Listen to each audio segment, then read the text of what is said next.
Hold on. Live Tell me stream. to take something off.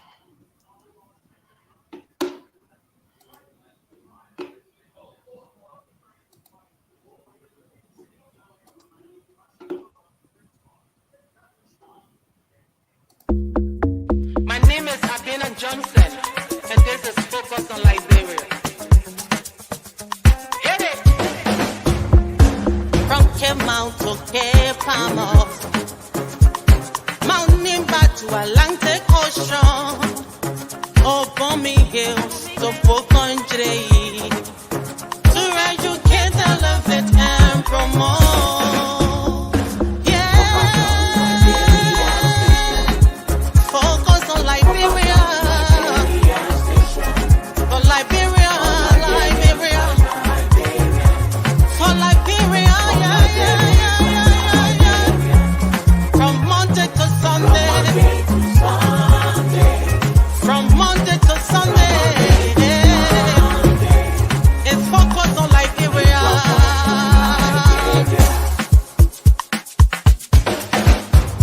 Talk about home affairs, hey, in diaspora, current affairs, hey, reliable information, history, ooh, talking about culture, yeah, politics, education, entertainment, yeah, business, sports, advertisement, articulation. Focus on Liberia. Focus on Liberia. Focus on Liberia. From Monday to Sunday. At Focus on Liberia, we discuss everything Liberia, from education to politics, arts and culture, entertainment, agriculture, history, religion, family, and technology. Focus on Liberia uncovers and showcases the best of Liberia and shows the world the truth about Liberia. We educate, elevate, and promote all things Liberia. We conduct interviews, panel discussions, debates, and more. Tune in to Focus on Liberia on Facebook and YouTube and be a part of the stories that make up the news. This is Focus on Liberia, and I am Great, and I am Jerome Gaiman. With me, some of the greatest people on the planet Earth. Ladies and gentlemen, it is 4 Eastern on our course. If it's 4 Eastern time, it is on point. And here we are talking about Liberia, everything Liberia. Liberia and this administration cannot cease to amaze us. We don't even brainstorm anymore for topics. Joseph Walker is a gift tree that keep giving and giving and giving. We are going to talk about 5 major issues, but we'll concentrate on the 3 major ones. We have the new representative for Grand Bassa County by the name of Banks that spoke truth to the power when the first lady went to open a school or dedicate a school. And he sat there, he said, why are you opening schools when you got teachers, volunteer teachers, they are not being paid, and people sitting on the floor? He says, I'm going to put them on the payroll, and he talked power. We'll discuss that later on, maybe at another time. And then lately, we're seeing something during the campaign. We kept hearing about why President Weah is building parks. That park we will eat, presidential project. That presidential project we're going to eat. And yes, on Friday, Joseph Walker put together a team that now said they are going to build the largest park in the Republic of Liberia, 150 acres, 200 acres, at the price of $150 million presidential project. Is Joseph Walker channeling President Weah? Does he want to be Weah? We'll discuss that later on, but let's go to what we're going to be discussing. With me here today, I have the 3 brilliant minds First of all, before we go into that, I want to give a shout out, take off my hat, to Mr. Michael Padmore. This is our producer. He comes from work, tired, sleeping. He makes sure that we are on the air. We look good. Mr. Padmore, thank you very much. We appreciate what you do. We will not wait until you die, then we'll come and sing glory and start lying. We'll give you your flower. Thank you very much. Mr. Eastman, thank you for your technical skills and helping out as well. With me today to have this discussion is Mr. Eastman. Mr. Eastman from the nation's capital. How you doing there, Mr. Torso and Torso, the diplomat? How you doing, sir? glad to be here, Michael. I'm sorry, Jerome. And Michael too, and Mr. Tower. It's a pleasure to be here with you, gentlemen, and I hope we can add to the discussion back home and make our contribution. Thank you. Ladies and gentlemen, do us a favor, share this show, put it in your chat room, share this show, send in your comments. We're going to read them, we're going to post them. It's an interaction show. Mr. Tower, how are you doing there, sir? You are in Houston. How's the weather? Before you go ahead, for those of you who are Chelsea fans, I am a Chelsea fan. Today, we won. It was a tough game, but we did win. If you're a Liverpool fan, I don't know much about that, but we are going. Mr. Tower. Yes, Houston is fine and the weather is good. It's in the 70s today, so it's a nice day to be out. And I'm glad to be here to be part of the discussion. And I'm glad that Mr. Padmore is here today. We miss him. And also Mr. Morris, wherever he is, I hope everything is all right. Great. Mr. Padmore, welcome back. Thank you so much. It's always good to be back, man. It's always good to be back. I've been a little tied up, but yeah, it's always good to be back. I'm excited for us to get into the debate. Great. Mr. Tower. Yes, sir. The Republic of Liberia. We have always said for a country to move forward, you have to attract foreign investors. The government cannot hire everybody. It doesn't have the capacity. 5.6, 5.2, 5.3 million people in the country. The government hires only 60,000, which is 0.00% of the workforce. So we need folks to come in. So this leads us into our first topic here. Because we need confidence. We need a rule of law. We need accountability. We need transparency. All of these things are things that investors, businessmen and women are looking at. If they are coming into your home, they have to look at the structure of your government. As it stands, our government is in turmoil. We have no leadership. The house is divided. We are in for a serious trouble here. Sooner or later, the budget is supposed to be due to the house. Checks supposed to be signed. Payments supposed to be made. We have to pay our bills. The house is in turmoil. The country is in turmoil. Mr. Tower, you take a first crack at this. Yes. While foreign investor is a very critical part of any country, for me, that is really not where my first focus is, because the country have to be stable. And I think any country that have a weak domestic base in terms of domestic business or businesses, then you know that a country is in problem, because the foreign companies that are coming in, they really can't even hire that many people. But they can bring some money, they can do some stuff here, but the domestic, but if you look at it, yes, the country is in turmoil in terms of like the way the government is running, and that's not good. It's not good domestically. It's not good on the world stage. But if I may go back just a little bit, you know, there is a saying, and Dr. Pat Lumumba put it correctly. I mean, or he recaptured it. A leader have not succeeded unless their successors succeed. What you see happening here is the failure of the Ellen Johnson Sirleaf government. You know, I'm sorry. Like I like Dr. Duke. I listened to him and I listened to a lot of the things he said. But when it comes to when there is discussion, the people that work in the Ellen government, they want to put it as if she achieved so much. You know, like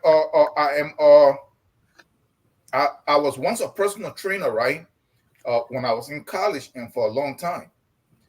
And when a person is extremely overweight, you don't have to do much for that person to lose weight. So you don't have to put any effort. The person have to just wake up and maybe stretch and stuff like that.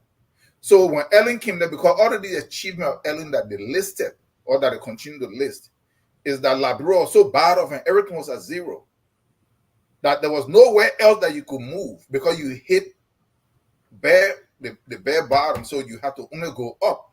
So that is what you saw happening.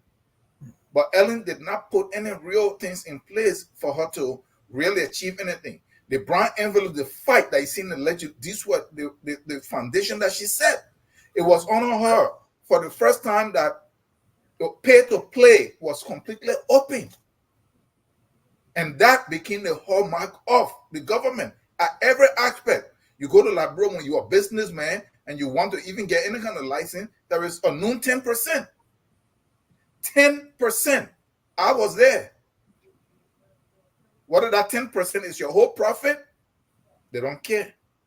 10%. If you get a contract, 10%. So when you hear that the projects were not finished, they were not completed, 10% have factor in it. So she actually entrenched the corruption at every level. Forget about all these intelligence, financial intelligence agency, and the other one, and the LSCC. It was when she already did the corruption really well, and she was about to leave. Then she started pushing all this stuff, the tenure ship, all these things, and that is what you see us dealing with. Now, I don't know where we dealt with it, and that's what we're dealing with now. So if we're going to address this, we have to look back a little bit and for us to see, because some people want to create the legacy about Ellen Johnson Sirleaf from 2005 or 6 to 2017 as if she had come, or 18 as if she had come. No, what she did and what she didn't do is what we are dealing with. And that is almost impossible to correct. Because what she did was she allowed a bunch of crooks and criminals to capture that country. Thank you. And that is what we are dealing with. Thank you. Mr. Eastman, even Liberians, you, Mr. Patmore, those of us who want to invest in Liberia or who have begun to invest, like me, I have begun to worry that is my wife going to be right when she told me, do not send our children your 401k into Liberia and invest all that money. I was about to take the family this coming December, and we called the embassy in Monrovia, and they're telling us to hold on because they can help you only in Monrovia. Outside of Monrovia, they can help, but it will take time and it may be too late in certain areas. That is a dire warning for our nation, our law and order. The Supreme Court ruled at the beginning of this administration against Joseph Boakai, and he disrespected the Supreme Court. Again, the Supreme Court had ruled, put in a stay order, yet and still, the so-called majority of blacks said they are going to have the meeting anyway. Mr. Eastman, in a land where we do not obey the law, we have no rule of law, where the violation comes from the top. What gave you confidence that a common man like you being murdered or being hurt on the street, that anything is going to happen? Your take, Mr. Eastman, you the diplomat here. Definitely. Thank you, Mr. Gaiman. definitely when there's no rule of law, we are in a state of peril. Because what governs any society is the rules, the regulations that they have agreed to live by. We come together as a community. Let's break it down. We don't have, let's, before we go to the national level, even in a little town, there's certain norms and practices we agreed to do, and we live by them, and we live peacefully. Like if you go in any little village, you will notice the village is clean. The villages in Liberia are very clean. If people were defecating anywhere, there would be problems. But just an example that people adhere to certain norms, to certain rules, to certain laws, so they can, earn their livelihood peacefully. Now, if we come together as a nation, a nation is just a bigger community of people. And if we refuse to go by the rules and the regulations that we have agreed to live by, the Constitution is the embodiment of the laws that we agreed to live by. And if we contravene, go against, and those very, very laws, what's going to happen? We're going to lose our peace. The society will eventually disintegrate and crumble.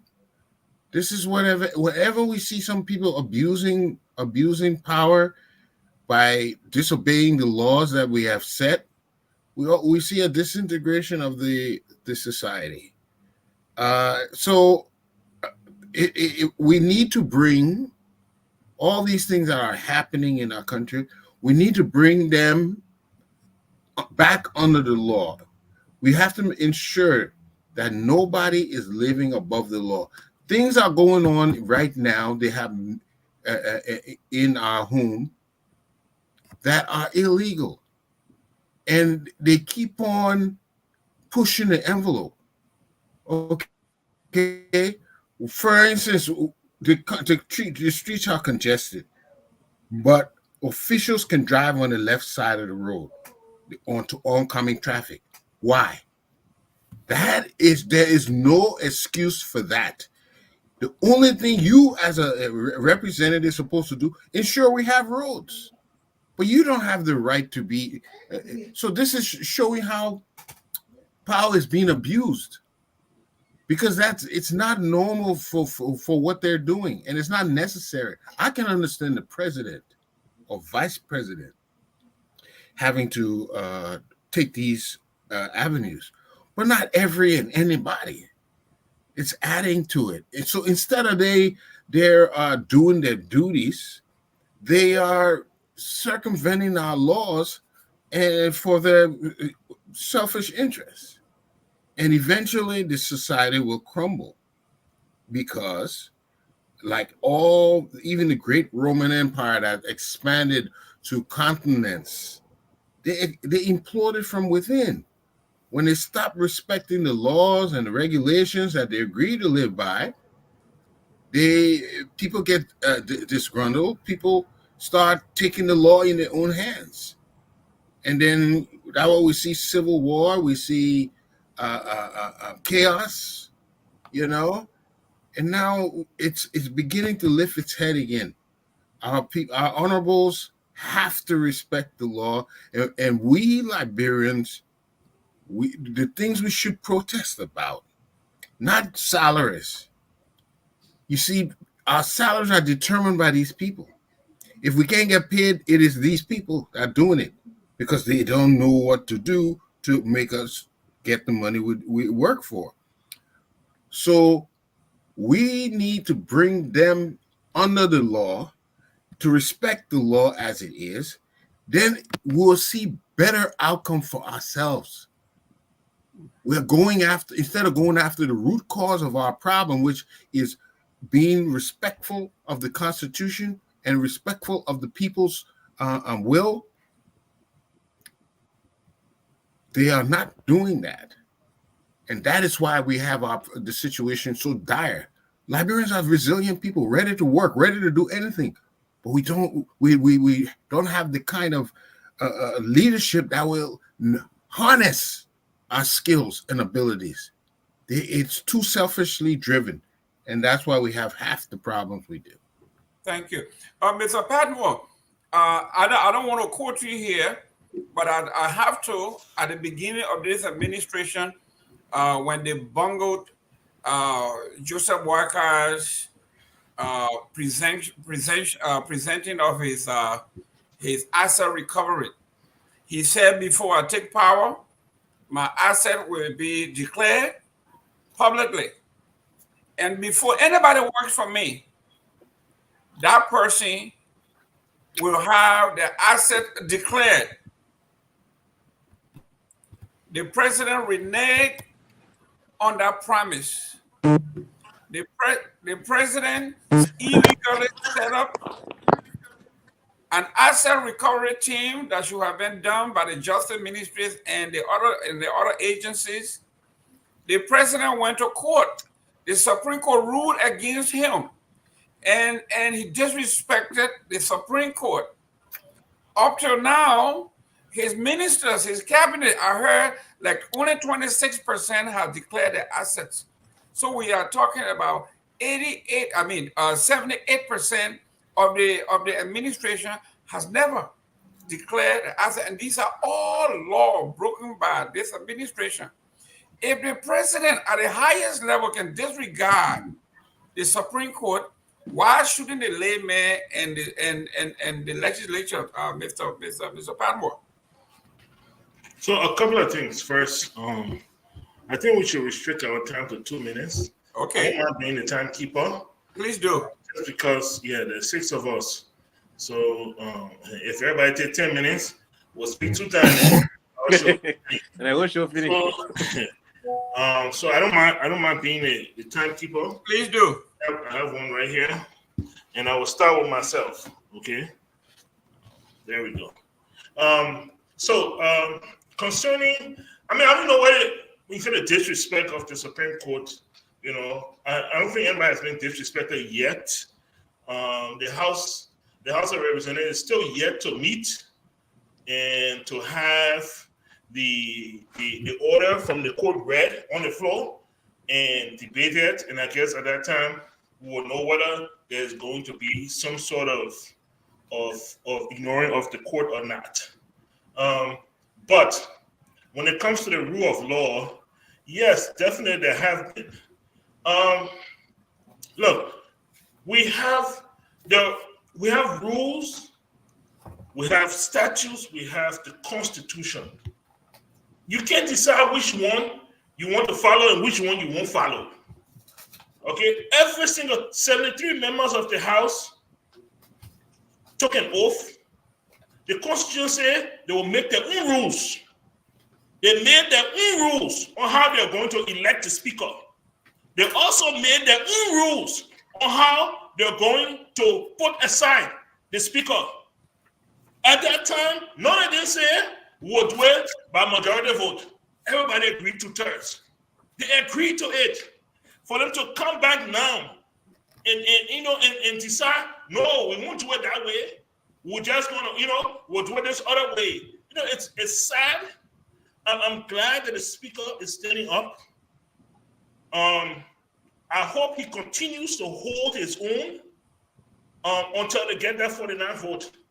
Look, at some point in time, we got to do something right in the country. Nothing is right in the entire country. At some point in time, we have to do something. And hopefully, this will be the first right thing we do. Great. Dr. Booty, your 2 minutes begins. We are now in Liberia. The country is at a standstill.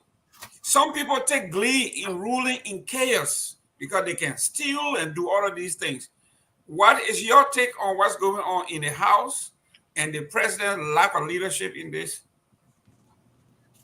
Well, I think my take is pretty much aligned. First of all, let me apologize. I came late.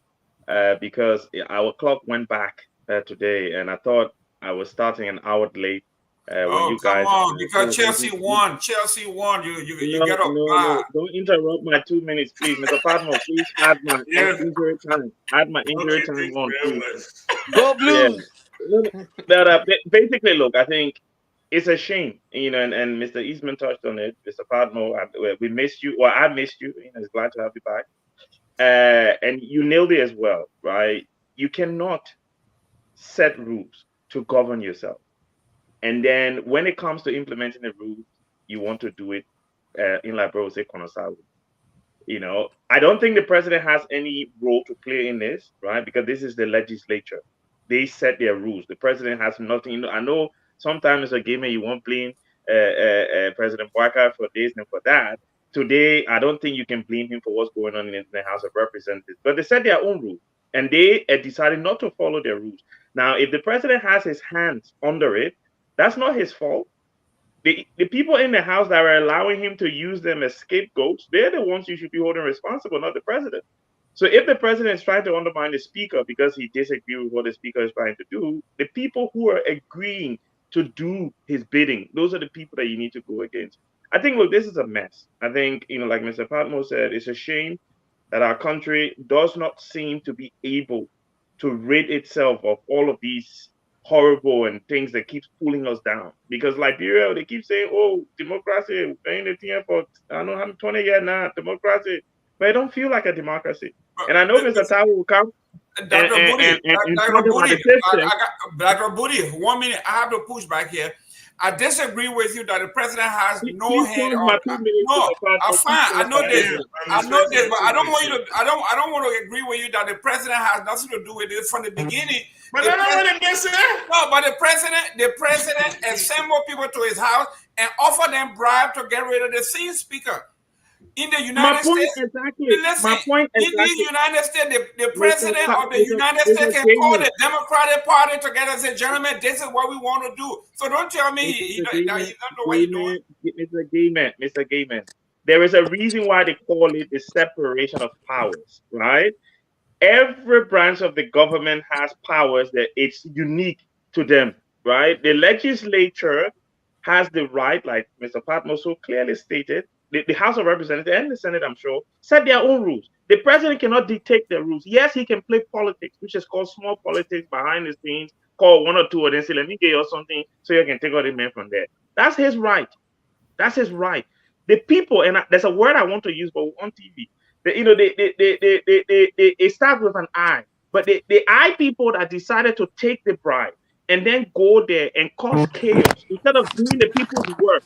Those are the individuals. Look, Mr. Gayman, Mr. Patmo, my brother, if you can't tell me go do bad to Mr. Patmo and I say, okay, yeah, I go do bad, I don't blame you. I blame me.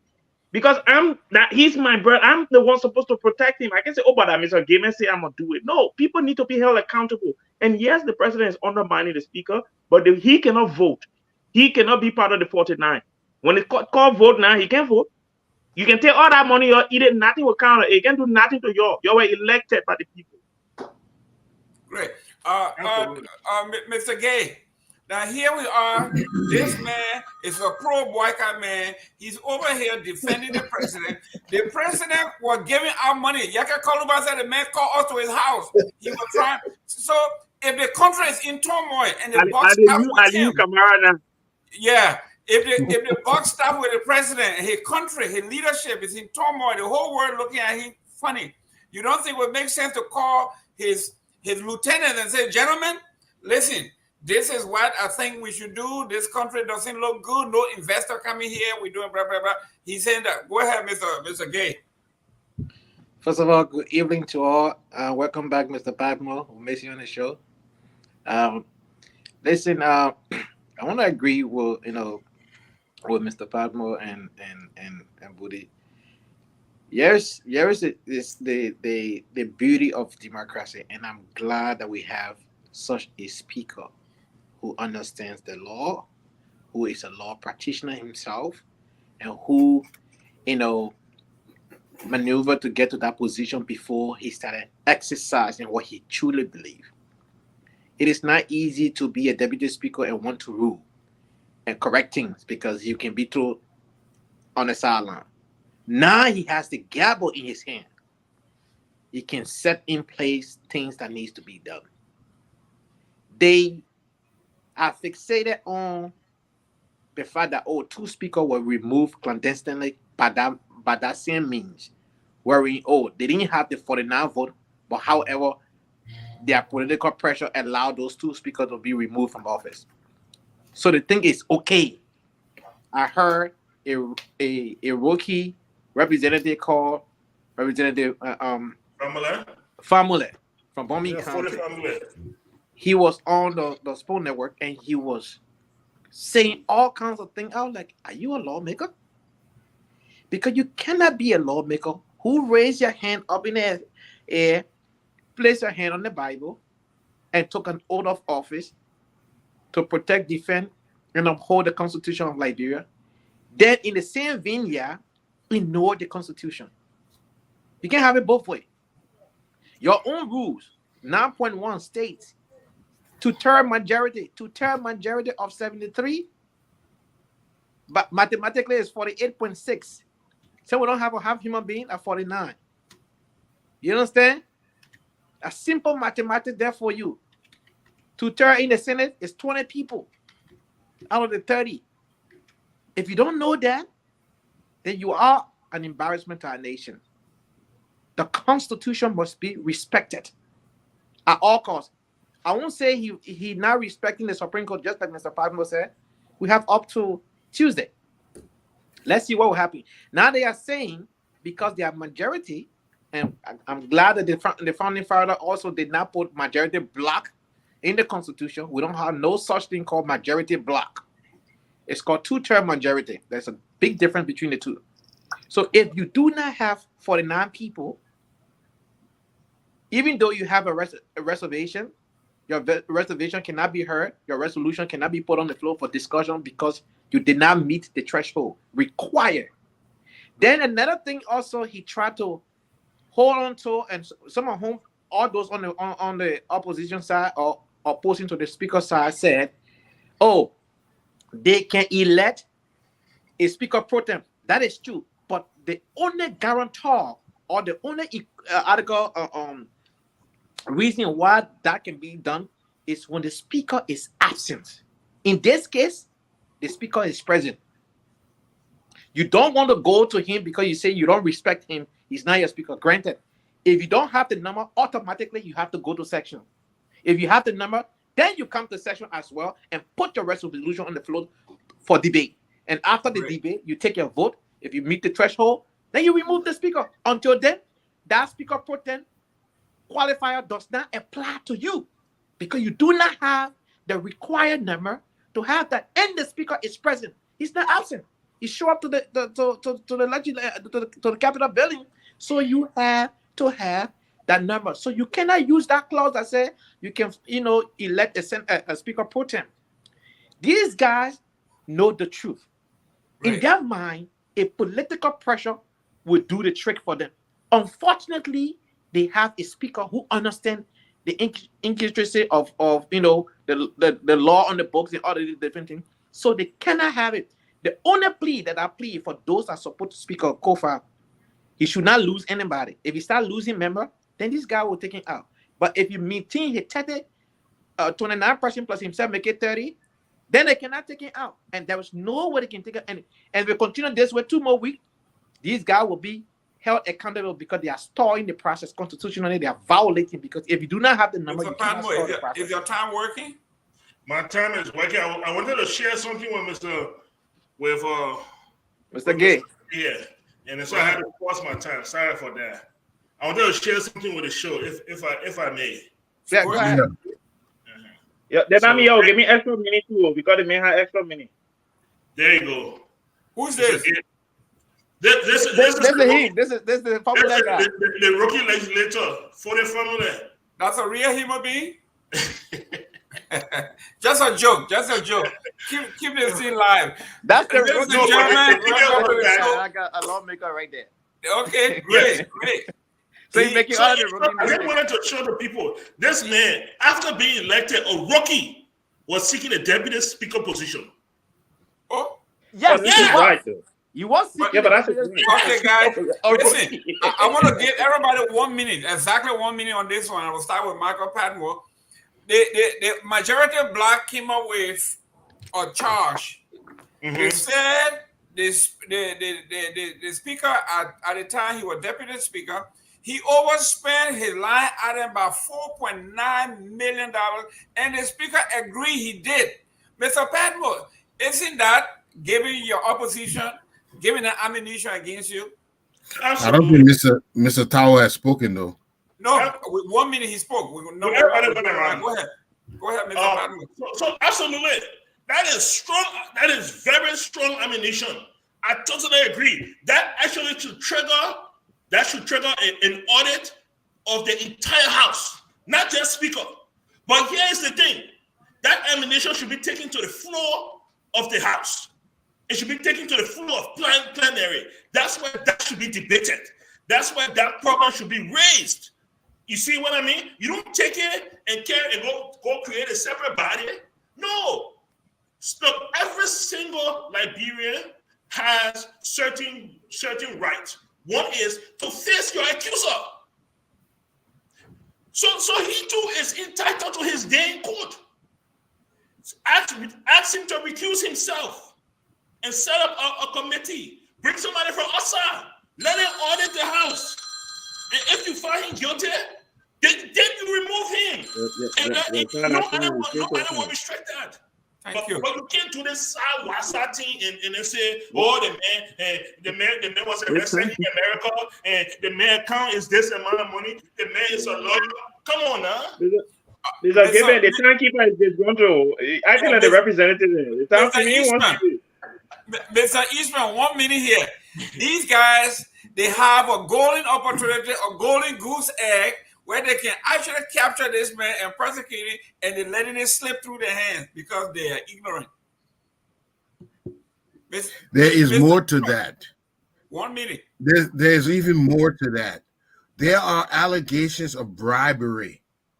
We need to resolve the bribery issue first before anything happens, because we can't afford that our democracy is influenced by cash violence. So if bribery is going on, we need to resolve that first.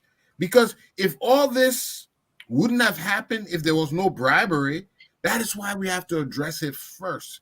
After we find out who has been bribed and who has been doing the bribing, we have them impeached or removed. Then we can go to the issue of the speaker and defending his budget. We have enough to go on now to clean out the legislature, to remove some ill doers, but they are avoiding going into the legality of this the best they can.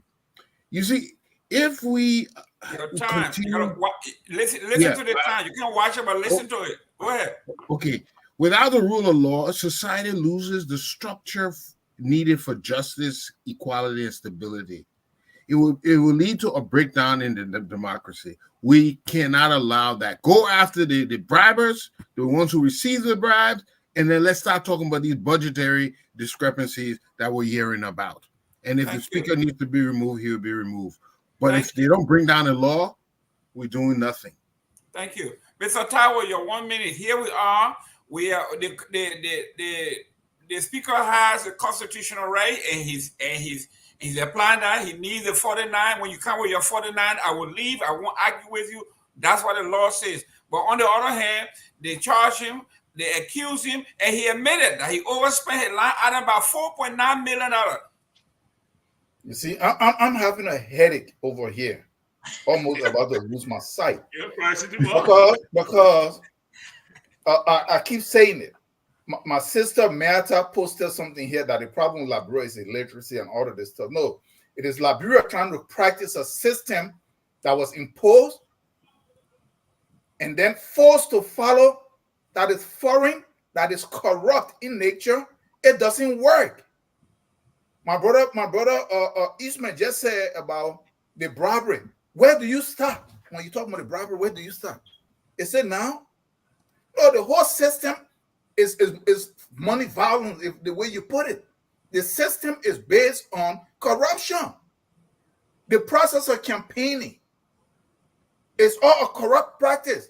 There are guys lined up and telling people money, put me in, I'm going to give you a piece of the country.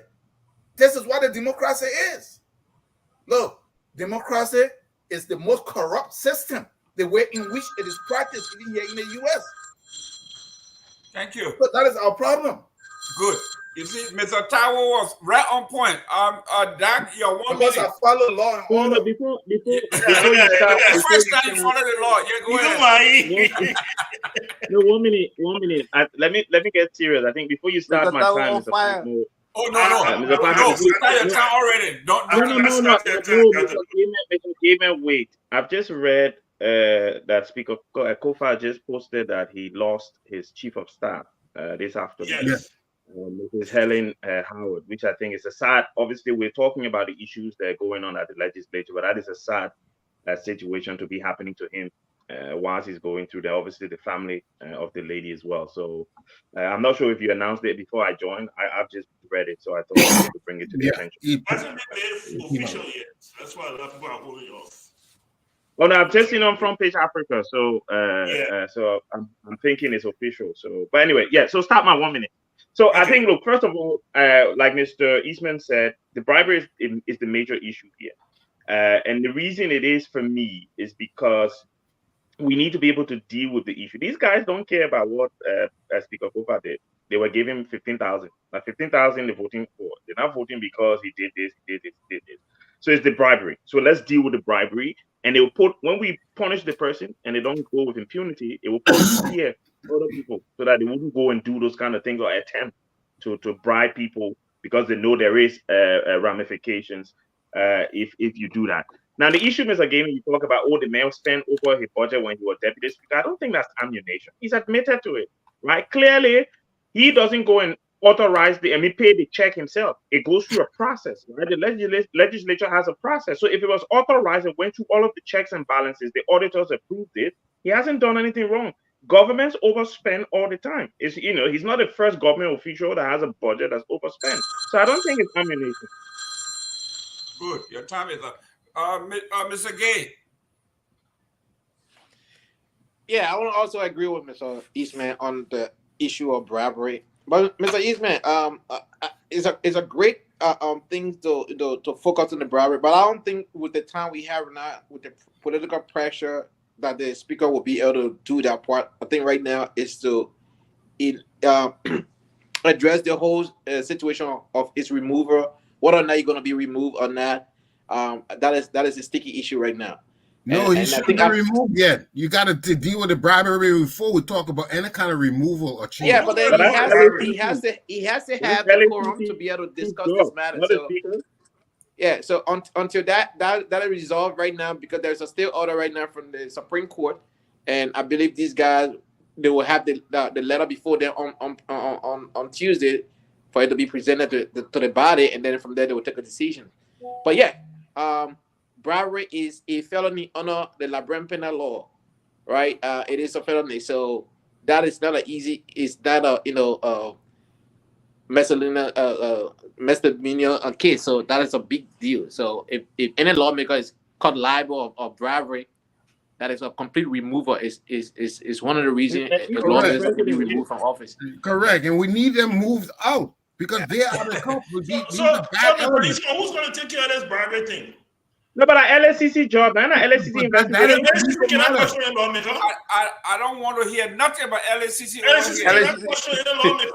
don't want to hear anything about LSCC. They can question any lawmaker. Wait. Are you saying that the lawmakers are above the law? No, I'm telling you that the Constitution says that while lawmakers are in session, they cannot be disturbed. No, that's not what the Constitution said. The Constitution said they cannot be prosecuted when the action is in their official duty. Listen, gentlemen. The bribery we're not doing in the House. The bribery is not official duty. Gentlemen. Where was the LACC when Grisby stole $500,000 for a car before coming to office? Where was the LACC when $22 million was stolen at the public works? Where was LACC when $8 million was transferred? I don't want to hear nothing about the LACC. No, but it's we're not talking about Let's go to number 2 out here. And I'm going to take on those of you, please, if you're from Bond County, Nima County, Lofa County, this is nothing personal. It is just a question that we need to ask. What is it about this particular geographical location in Liberia that killing is an acceptable traditional norm? According to the newspaper, in the past 10 months, 10 people have been murdered in Nima County for mundane stuff like chicken feet, people fighting over food. Somebody killed somebody for 200 Liberian dollars, which is about 100 Liberian dollars, which is about quarter, 25 cents. 25 cents, yeah. Yes. 10 people have been murdered. And the government,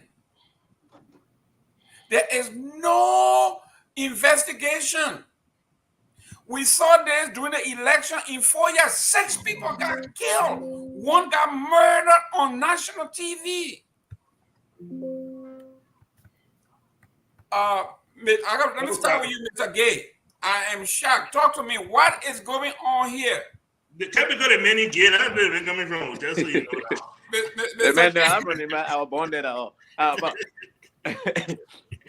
But here is the thing, Mr. Gilman. Unfortunately, it goes back to the real cancer in Liberia that people overlooked: poverty. The poverty rate in Liberia, Bob Marley sang a song that a hungry man is an angry man. I know the Nima people coming after me. It's all right. What's the name? A wise man once said, and I quote, "Poverty diminishes one's ability to make a rational decision.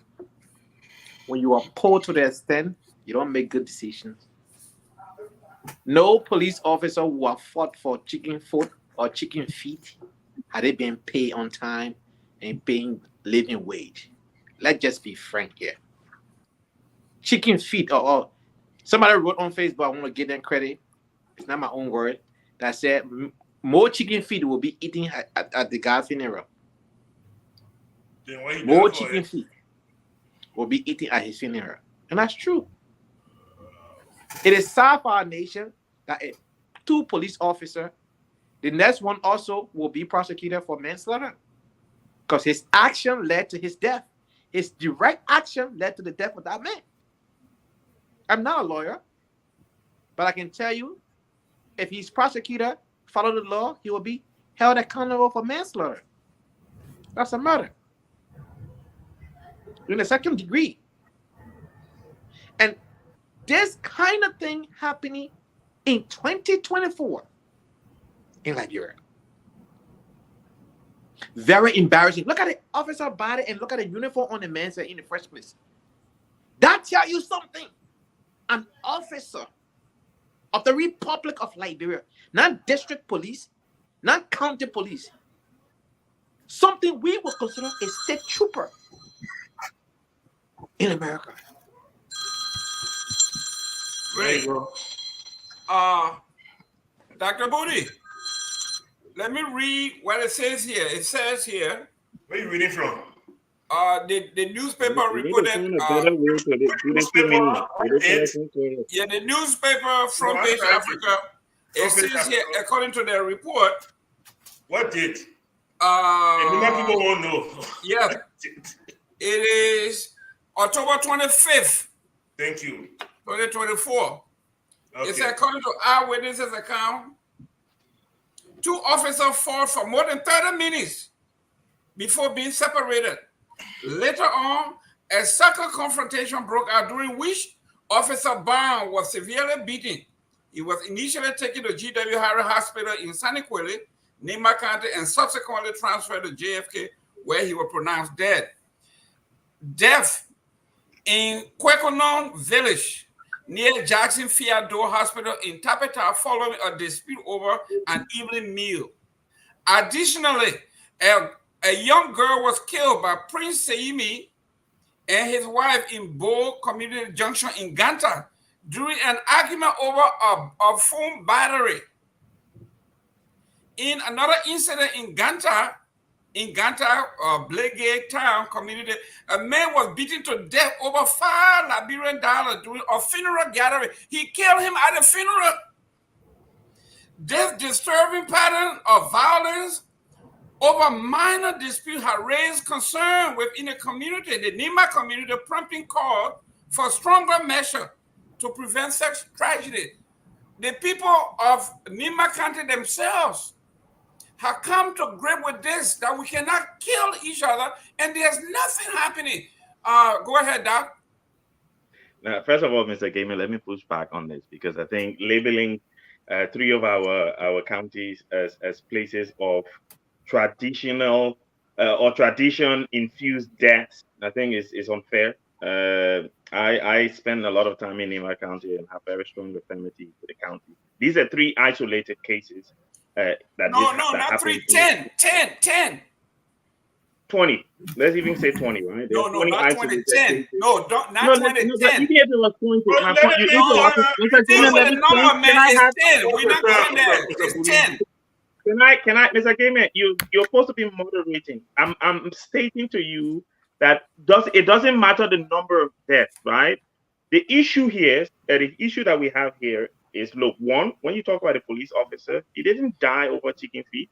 He died because we have a poor health sector that he couldn't get the access to healthcare he needed close to where he was beaten for chicken feed, right? They had to transfer. They transferred the delay in receiving health treatment on the way to Monroe. With a broken spinal cord. Mr. Gamer, you live in, is it Philadelphia? If somebody comes to your home and beat you badly now, in 10 minutes, I beg you, don't put me in Philadelphia.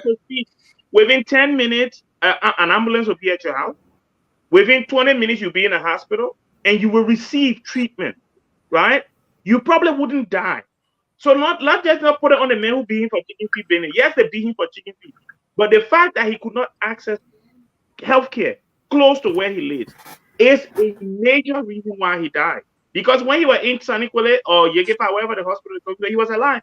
It was when he was being transferred to JFK because the healthcare in Lima County is not good enough. So let's put the blame where the blame lies. Now, killing people over these kind of things, look, yes, like Mr. Gay mentioned, poverty definitely plays a part.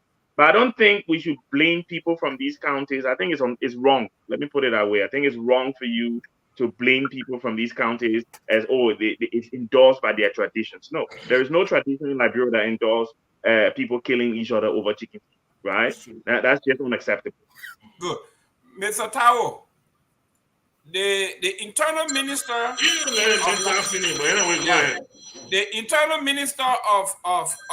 Liberia, Mr. Francis Jimenez says, I'm a killer. Therefore, no, I can kill. I killed people before, and if Falabu comes around, I'm gonna kill him. And then they turn around and kill 6 people. And on our show here, there was another man here. When they cut the little man, the young man's ear, he said, "That's what we do. If you don't listen to the elder, we cut your ear." Mr. Tao, this is getting out of hand. The people themselves have not recognized. They say government has to do something. Yeah. So look at what happened here. Any death anywhere is bad. And I don't think look, I listen to Mr. Gibman. I don't think Mr. Booty, I don't think he was saying that he's saying most of the killings that go on when it comes to whether it's some kind of physical or something over like the last stretch, because even on a way out or on an Ellen is always around the areas. So he's not trying to say that. So let's clarify that. So I listened to what he also said, that what is the problem with it that it's always around these regions, and he's making reference to something that the record is there. Okay, but look, no record. but look, my problem here with the group, the Liberians that live in the U.S., they are so shocked. 10 months. We don't want anyone dying, but 10 months, 10 people in the United States in the same 10 months, 5,000 people. We had a civil war for 14 years. And I think 14 years spent based on that stuff. They said that we had 250,000 people that died. They had 600,000 deaths on the streets of America. So for people in America to be acting like so shocked that the U.S. government embassy issues a statement that I should hold on, you stand a greater chance of dying yet of violent death in this country than in Liberia. The record is there. So let us cut all of this stuff. If Liberia and other countries were in the position to, they will be issuing statements of people being careful to come here. When your children go to school in Liberia, there is no fear that somebody is going to walk in and shoot them up. When you're in church, the evidence is here. So let us cut out of this stuff and not hype anything. Great. Mr. Eastman, I know you don't want to 334 million people here compared to 5 million people in Liberia. Anyway, yeah, conversation. I won't even go there because he knows the number. Okay? All of y'all playing politics with this thing. Dr. Booty is shifting blame. I was in Yekepa. We don't kill people in Yekepa. Only in Ganta they kill people. Mr. Eastman. Mr. Gimme, you the fake news you're stating now because I grew up in Ganta, not Yekepa. Okay, so y'all kill people in Ganta. Mr. In fact, Ganta is on here. Ganta is right on here. That is place there. Mr. Eastman, here we are. Ganta the most killing in Nima country right now. Mr. Eastman, what is going on here that the government that's supposed or that is in charge of law and order, the community is saying they have been abandoned. They are killing each other, and not once. In fact, the law enforcement officer, they are killing each other too. So where is this government? Where is the law and order? Where is the justice system in this? Well, first I want to respectfully push back on Dr. Booty, what he said.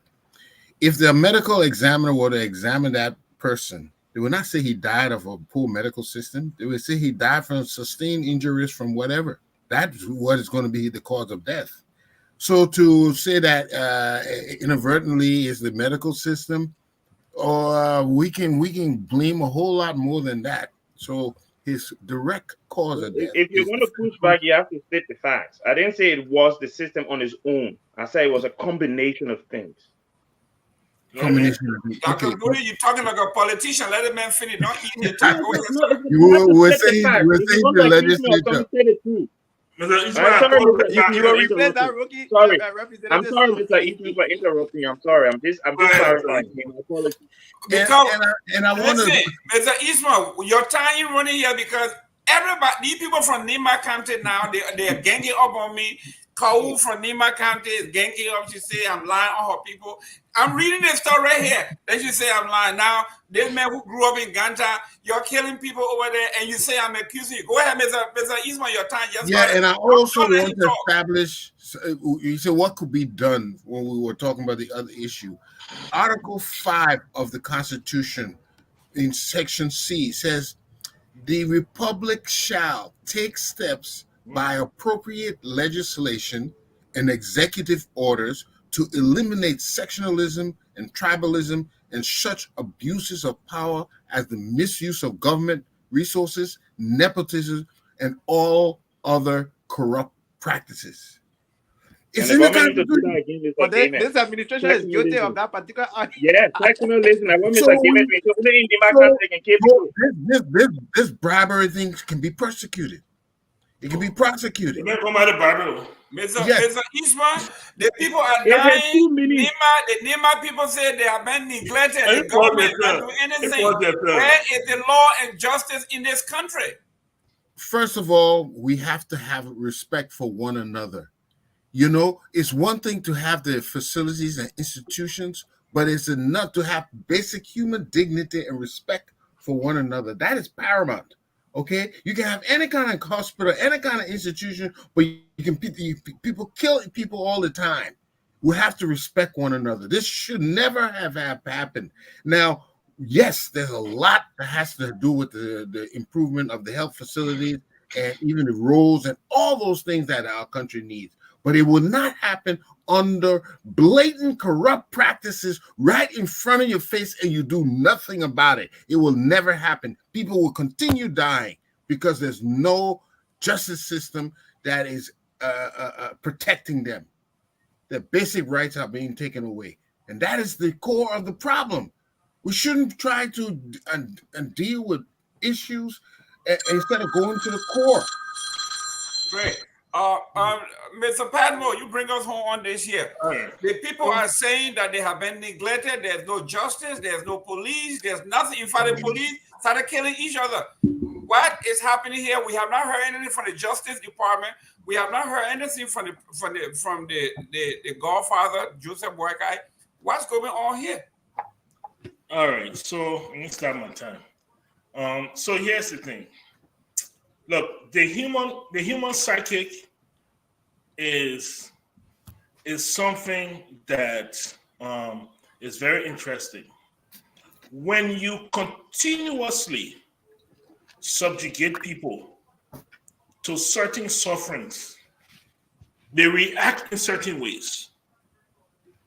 Frustration, stress, those elements of our everyday life, if they are not relieved or if there's no outlet to it, then you see these kind of actions coming.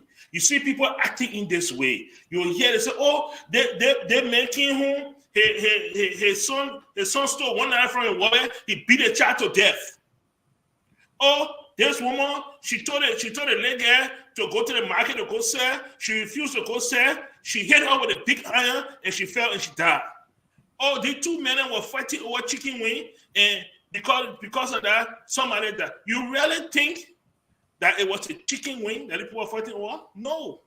But when you not take, and you have taken, and you have taken, and you have taken from people, and they are so frustrated. This is just the straw that broke the camel back. That all this is.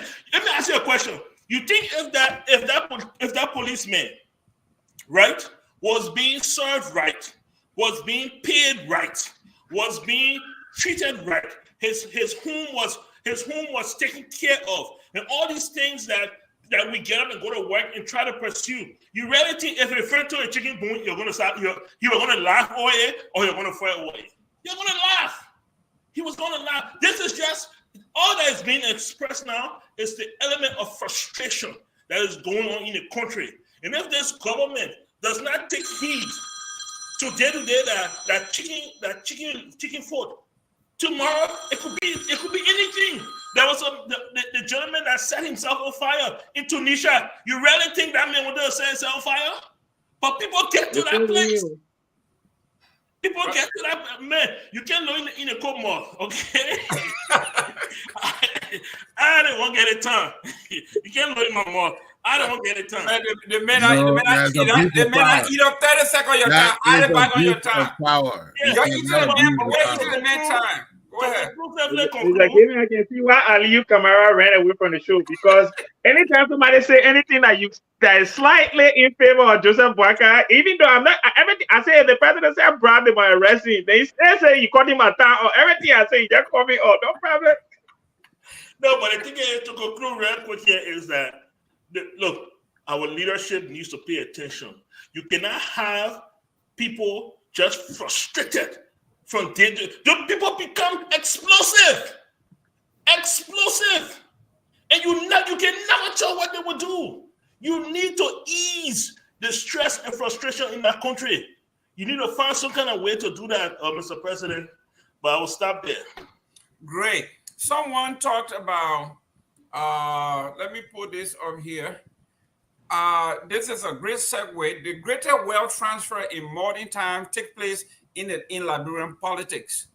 So money and wealth that should be trickling down to the people never gets there because 97% of our budget goes into the hands of few folks. 97%. So I agree with. I can contribute to that. All right. Young, I got it. Go ahead. Go ahead. So here we are. That man from Grand Julia, he talking about his chicken feet. So we gotta close it up. This is what happens. We are on a time bomb, according to what everybody here say. At least we all agree that this is a symptom for something greater to happen. If we do not spread the wealth of this country, usually it begins with domestic violence. When the man cannot support his family, things happen.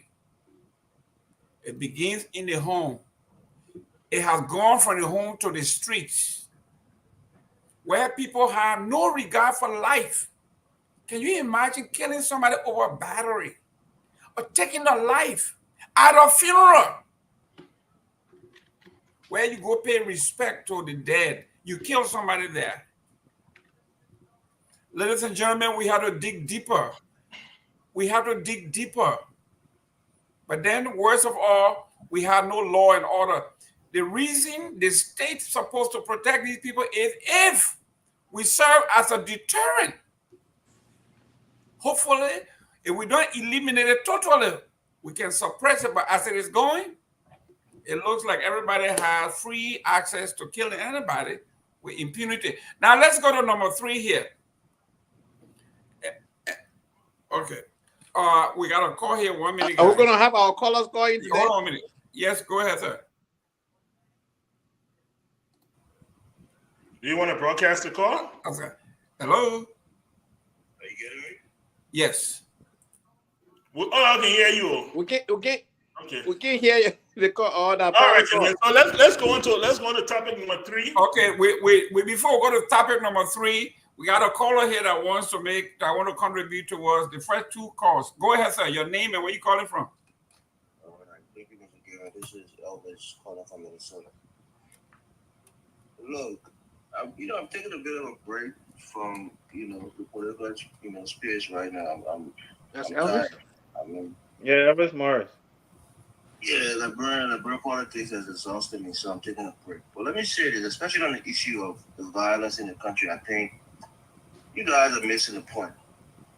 We as Liberians, maybe for the older people it's a little different, but especially the younger generation, people born in the 90s and maybe the late 80s, we seem to have this almost inherent violent trait about ourselves, in ourselves, both in Liberia and in the diaspora.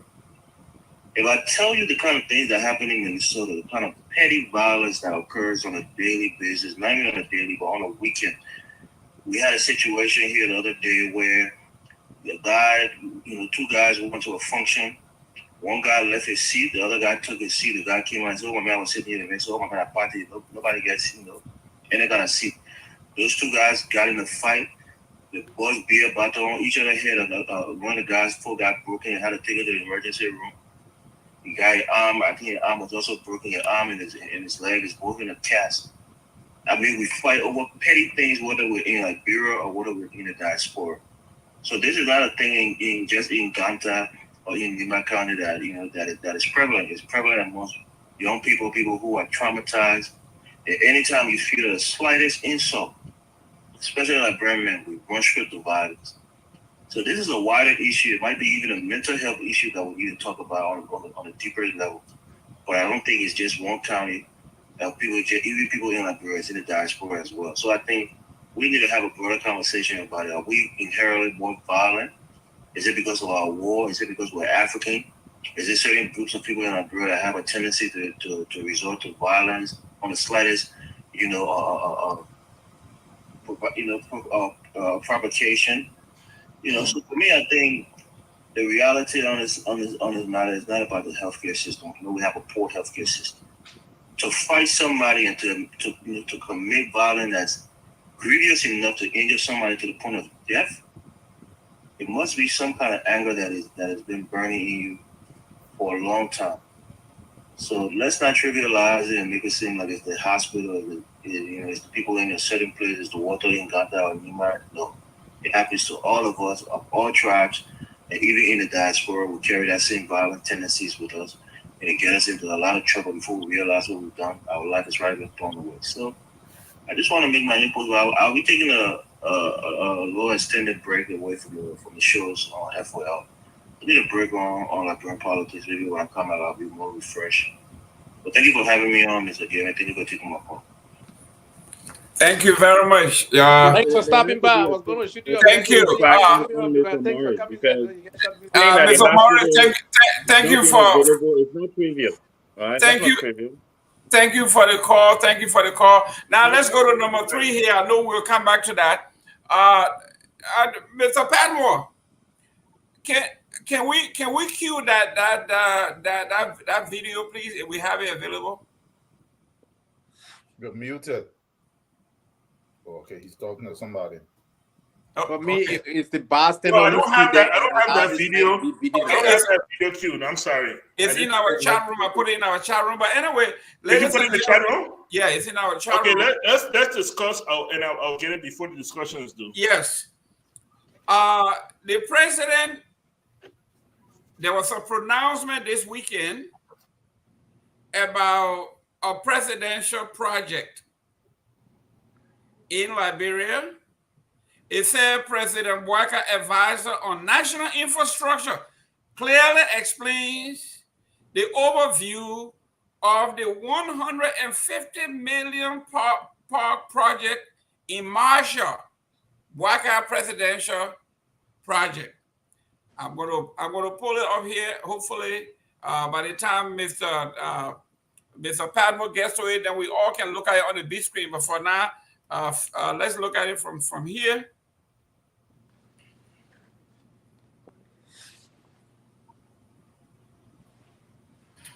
So he said, I want to develop a park and build for them where there'll be merry-go-round, where there'll be swings, there'll be rides, like Disney's were in the USA. So he gave us that tax. We started the development process. We found this land, showed it to him. He bought the idea. And there's about 70 acres of land. Okay. There's going to have merry-go-round. We have Katie's ride, family rides, and other rides, like swings and all of those that you see in Disney World. We have hotel here. We have convention center here. We have villas. It will be a full-blown park. And then we're going to have a jetty into the sea. That no matter how big the yacht is, it can sail here. It is also a window to open our tourism section in the country. Okay, so and this project will cost about $150 million. And how soon is this project? By December, the phase 1, where the president will have party with the children, have a merry-go-round and few of the rides will be this December. But 2025 December, we want to have a grand international opening. So what's the name of this park, the Whoopi Park, and who took it on this project? It is Kalawanda. Kalawanda is a kissy word. I mean, love Kalawanda Park. People. Kalawanda Park. Okay. Yeah, like you see this movie, Black Panther, Wakanda, the name, this will be Kalawanda. And even we are now working on the music, the song for this park. And when you listen to the beat, you want to dance. So who's taking on this initiative? It's a presidential project. The presidential project. Yeah. Presidential project. Okay, guys. Presidential while project. our technicians are looking for this so you can see on the big screen. This is Mr. Eastman. I mean, we will do justice to our folks. If you saw this, let them see it and listen to it himself. Presidential project. Presidential project, 70 acres. He said they're going to build it. It's going to be projected into the sea. So the biggest yacht in the world can come to Liberia. And it's going to have hotels. It's going to have villas. And the next question was, who owns it? He says it would not be a dime, would not come from the government, but it would be the presidential project. So what we're going to be discussing when you play that video, we can cue it. If you get villas and hotels and yachts and docks and all of that, and it's not owned by the government, it's just owned by Joseph Boakai because he said it's the presidential project. Then on there he says, Sorry, I thought you were done. I was going to ask a question. Where is the president getting Is he worth 150 million? 150 million? Yeah, well, million. No, million. 150 million. Is the president worth 150 million that he can fund the project? Mr. Padmore is they are trying to cue this thing because this one is very, very, very, very interesting.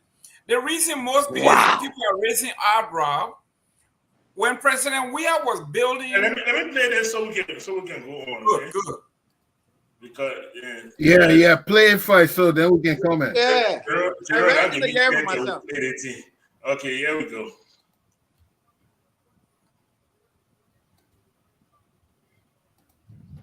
So he said, I want to develop a park and build for them where there'll be merry-go-round, where there'll be swings, there'll be rides, like Disney's were in the USA. So he gave us that tax. We started the development process. We found this land, showed it to him. He bought the idea. And there's about 70 acres of land. Okay. There's going to have merry-go-round. We have kiddies ride, family rides, and other rides, like swings and all of those that you see in Disney World. We have hotel here. We have convention center here. We have villas. It will be a full-bloom park. And then we're going to have a jetty into the sea. That no matter how big the yacht is, it can sail here. It is also a window to open our tourism section in the country. Okay, so and this project will cost about $150 million. And how soon is this project By expected? December, the phase one, where the president will have party with the children, have a merry-go-round, and few of the rides will be this December. By 2025 December, we want to have a grand international opening. So what's the name of this park, the Wooby Park, and who take it under this project? It is Kalawanda. Kalawanda is a kissy word. In love for the people. Kalawanda Park. Okay. Yeah. Like you see this movie, Black Panther, Wakanda, the name, this will be Kalawanda. And even we are now working on the music, the song for this park. And when you listen to the beat, you want to dance. So who's taking on this initiative? It's a presidential project. The presidential project. Yeah. Okay. And this project is not going to be financed by government. Goodwill people, friends of the president, people who love the president around the world. I visited some of them in Turkey, in Dubai. They say, look, this man has laid down his life for this country. Whatever he wants to do, we'll work with him and make sure this park is built. Is it a Liberian project? It will be owned by Liberia. The children of Liberia will own this project. Your children, my children. And what's the duration of the project? This way we intend to have it done completely in 2 years' time. What's the specific required to complete this? $150 million. So you right? US dollar, not Liberian dollar. You earlier on you were showing the president the road that lead here. Yeah. What's the name of the road, and who also taking on initiative? The road? Yes. It's part of the project. That's the first phase we're doing. Okay. We need to have access to this project site. Okay. So that's the road we are building. Okay. Your name again, Thank you so much. Georgian Mulba. I heard you talking about having hotels in here and all that stuff. There'll be hotel. Okay. There'll be villas, chalets, and all of that. All right. Thank you so much, sir. Thank you. Georgian Mulba, advisor to the president of national infrastructure. Okay, so folks, that's Mr. Moruba there speaking to the. So, ladies and gentlemen, here you have it. Let me add it. It is a lofa. It is a lofa-based project. It's a Kisi name, Kalawanga, and the guy who is in charge of it is Moluba, his nephew. He's in charge of advisor to the president on infrastructure development. They're gonna. It's gonna be just like. Listen. I'm quoting them. The man said it's gonna be just like Disney World in Florida. Disney World. But he didn't say it's a local project. He didn't say it was a Lofa project. He didn't say it was a Kisi project. The man is just being sentimental. He said it's a Kisi name, Kalawanda. He gave it a Kisi name, and it's a Lofa. That's right. And the guy who is in charge of it is Moluba. Okay, so here we are. Mr. Damon, this is that. What's it called? The section of the thing that they were talking about earlier, please. Can you let him talk, please? Mr. Gay. Yes, sir. Dr. Booty is a tribalist. Dr. Booty is a sectionalist. Oh. And he's in denial. Oh. The man said this is a Kisi name, Kalawanga. And it's going to be just like the movie that was just produced a couple of years ago. That's the name of They the ask park. him what is. Listen, They ask That's just the they name of ask the him park. what is your name. He said, "My name is Joseph Morba." And this is what we are doing. It's going to be a presidential project, and we're going to project it into the sea. The largest yacht will come here just a Disney World. By the way, Disney World does not have a dock. We don't bring yacht here, so I don't know where he get that from. Talk to me about the presidential project, sir. Look, Mr. Gaiman, in all fairness, let's put all joke aside, right? I thought it was a joke. I thought this was a joke. First and foremost, you don't get into a presidential project in the man's first year of office. It's that when you retire, after his retirement, he can go and build his presidential library, presidential, whatever the case may be.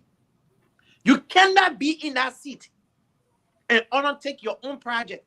The Constitution is very clear.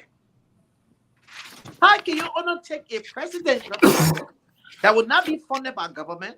You are using your presidential seat to solicit funds from foreign donors, a violation of the code of conduct that was birthed out of Article 90 of the Constitution of Liberia. Where are we going with all of this? You brought 40 yellow machines in the country with other trucks, other equipment, amount of 40 equipment, including yellow machine, on a quote-unquote gentleman agreement, yet to be resolved. 900 plus people within your presidential cabinet have yet to declare their asset. What are we going with all of this? Your arrest agenda has tourism in there, has agriculture in there. You are not investing into ecotourism, where we can have. Jamaica just made $2.9 billion last year in tourism alone. $2.9 billion in the B. Small Jamaica. Liberia is larger than Jamaica. We possess up to 46% of the rainforest in West Africa. Our forest type can be compared to that of the Amazon in Brazil. Very beautiful rainforest. People want to see it. When I talk to other people, oh, you guys have a tourism site that we can go to? No, we don't. You don't have to develop it. That's why it's called ecotourism. People can come and walk through that park and make money from it. You're going to build your own presidential park? Thank God that we heard about this now before you even start the project. See you soon, Mr. Boakai. Vice President Boakai, Your Excellency. Mr. Tao, the man said he's going to build Orlando, Disney World in Liberia. It's going to be projected into the sea. And no matter how big the yacht is, it's going to land over there. A few years ago, they were saying, why, Joe, we are building park? That park we will eat, that park the children will eat. They were denigrating the idea of park and recreation. Now today, Joseph Boakai is saying he will bring Disney World to Monroe, to Marshall. Go ahead, Mr. Tao. So you see, when I first came on the show, you can see everything in line, right? I said they were never going to audit nobody. They were never going to declare no asset. Because everybody intentionally. When I first came on the show. But the thing is there. You see, the foundation that you see here, that was repeated by George Weah, that has been repeated. Ellen said that. Where was the Robert Sallee Foundation? This lady destroyed that country. But tomorrow, people are praising her. And tomorrow she's gone. They will be putting up monuments and stuff for her in Liberia everywhere. Her son, when all those concessions, they sat down over there and they stole a whole bunch of billions of dollars in the name of the country. They pocketed it. And the moment his mom was done, the Robert Sallee or Sallee Foundation died away. George Weah then came there. It was the same thing. The wife never went to Liberia unless once, I remember, was little in the 80s when George Weah was playing, I think a PSG or something. She came there once. Never been there. The moment she became first lady, used the office of the president. They got all kinds of money. She was building projects. All of a sudden, towards the end, when they got defeated, now the project is hers. They don't belong to no government money went there. Isn't the same thing that we are seeing? We are seeing the same thing.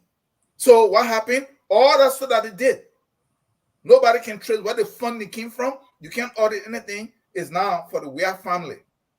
Boakai, them repeating the same thing.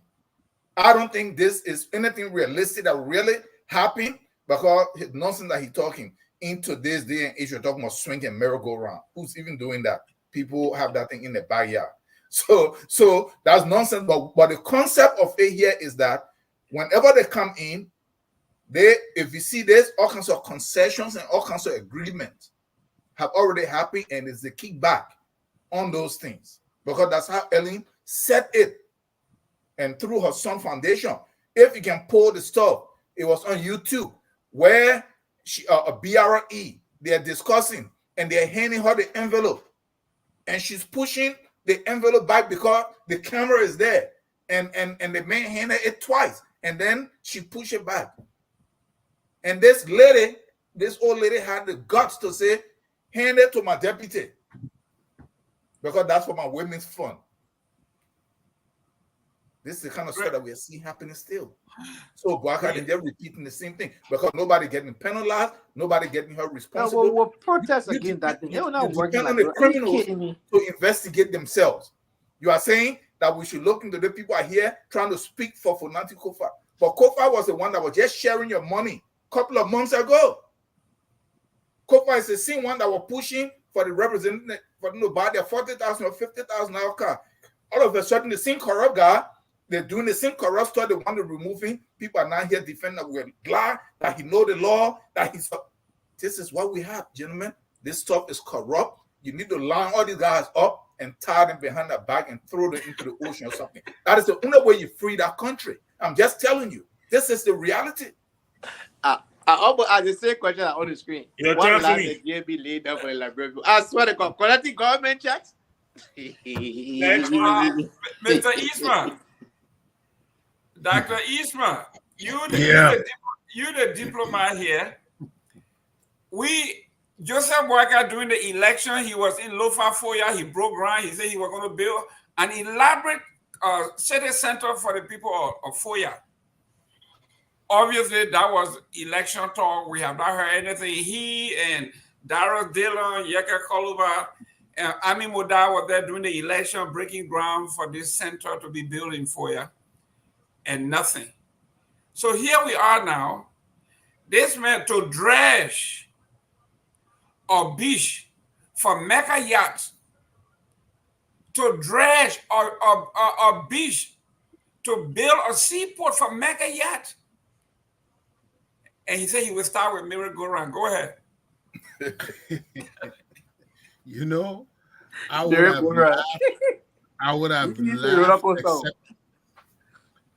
laughed, except that this thing is getting more and more serious. Mm-hmm. There is no way that guy can finish a project like that in 2 years. So first of all, I say is this thing it doesn't even sound credible.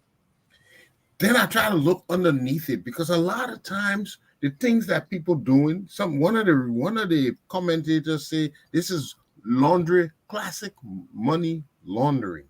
Mm-hmm. They can hide money laundering behind projects because there's no way it can be done that fast. Number two, another commentator say there's no power. We have nothing. We haven't even established the fundamental things that we need to run the country.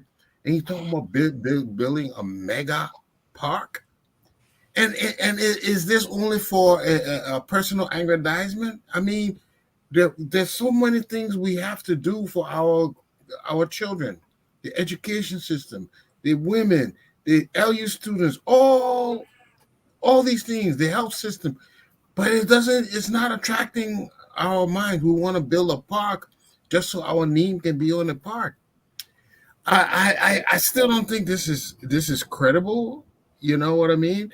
I see Mr. Tao here. He didn't even bother because it's not possible to do it in 2 years. So what are they going to do? Well, it looks like another 285 yellow machines. That way it looks like. The whole thing, it looks just like that 285 yellow machine. And so stand by, gentlemen, because I've been told Putu Mountain, Wallagisi Mountain is on the market already. So we're going They can do that. They shouldn't even track rent to that mountain. Mr. Padmore, this man, I live in Florida. And you don't live in Philly? This man, no. Whoever sent me to Philly, the next time he sent me to Philly, I'm gonna block him. But ladies and gentlemen, I live in Florida, and everybody knows about Disney World. This man is saying he is going to build Disney World in Liberia in 2 years.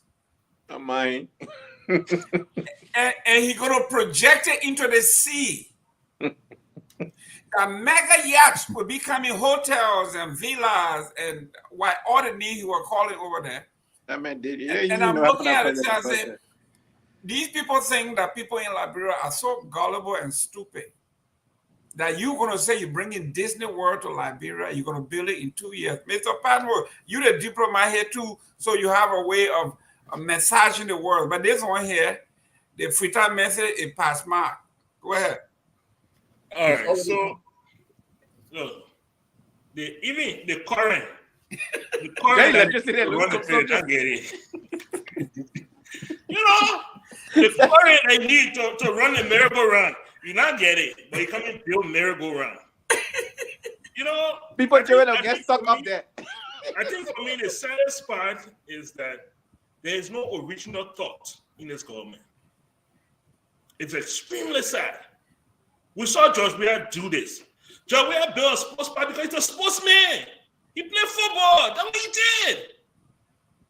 And we talk about bringing the responsible people. We talk about bringing a 45-year experience. The last time I heard about merry-go-round was 1979. I don't remember. 1979 merry-go-round. The last time I heard about that. Ain't talking about roller coaster. Is it merry-go-round? They may even know that is it. A park. You can't put money together and build a hospital. You can't put money together and renovate the schools. You can't put money together and revamp the MCSS system. Really? A park? You want to tell me you have the ability to raise $150 million and children still dying of preventable diseases in JFK? Man, somebody need to arrest you. You need to be arrested and charged with whatever crime, the negligence of duty, whatever you can give him. He needs to be arrested. It's sad that we're living in a country. Every day you look here, they have these different small organizations. They come on Facebook, they're trying to raise their $30, $40, $50 here because some child is sick in a hospital. They can't undergo surgery. They can't do this, and you have access to $150 million, and you decide instead of revamping the school system, instead of equipping JFK, you're gonna take it and you're gonna go and build a park because Joe, we have built a park, and you still measuring total with you still measuring with Joe. Yeah, that's what it is. The diplomats run away. Yes, man. You still measuring with the Joe. diplomats You still measure. We need to stop this thing. Too many of our citizens are dying and suffering in the country. That the same stress I'm talking about. Think about that. The security man that they will pay $75 a month to go and guard that place. And he's looking at $150 million being spent over there. And then you give him $75 and you can't even buy a pack of bread for a family. Come on, man. This is disgusting. It's totally disgusting. It's not even disappointing anymore. Well, ladies and gentlemen, this is your show. Am I being banished already? When I was in Bassa, the All River people, they had a turn that say, it get curiouser and curiouser every day. Joseph Walker is getting curiouser and curiouser every day. Because here we are. The Ministry of Education appealed to the school to delay opening because times are hard. The health minister said there are no drugs in there. All of these things that the country needs that is part of the arrest program. In fact, we just heard from the IMF and other funding institutions that every government prior to Joseph Boakai have come in with a plan as to how to develop a middle-income community by 2030. And they expected this arrest agenda to have a plan to address that. They have no plan so far, so the World Bank, the IMF, everybody will be holding back their funding until Joseph Boakai can come up with a plan as to how Liberia can be lifted into middle-income country. So these people are not dealing with these issues, but they are talking about building a park. It's a pie in the sky. You don't have money. You have absolutely nothing. You have no plan. You have no friends on the international community. And you're sitting there. When he came from Italy asking, what did you bring back? Why are you going on the trip? He said, don't expect to see anything now. I am planting seed that will germinate in the future. Another pie in the sky. So ladies and gentlemen, this is your show. This is your president. This is the administration you got. It has nothing to do with anti-Joseph Boakai. We are dealing with facts. We are going to go around. We got 20 minutes for the first time. Well, excuse me? Dr. Booty did not speak on this topic. I'm coming to Dr. Booty. I told you I banned him because he put me in Dr. Booty, you are out of jail. Go ahead, address, build your Disney World in Nimba, in Grand Bassa. The one in Marshall have already been taken by Joseph Boakai, so you go ahead with the 150 million mega yacht. Dr. Booty, your turn.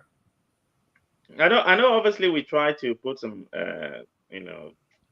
light touch on the situation because we're all concerned about how difficult it is for our people. But I hope when you have your time to talk, you would retract the defamation that you lawsuit that could be on the way to you for calling me a tribalist, for pushing back because you call a park that is named by a Gisi named Lofa Park, and the guy that building it last name Flobo.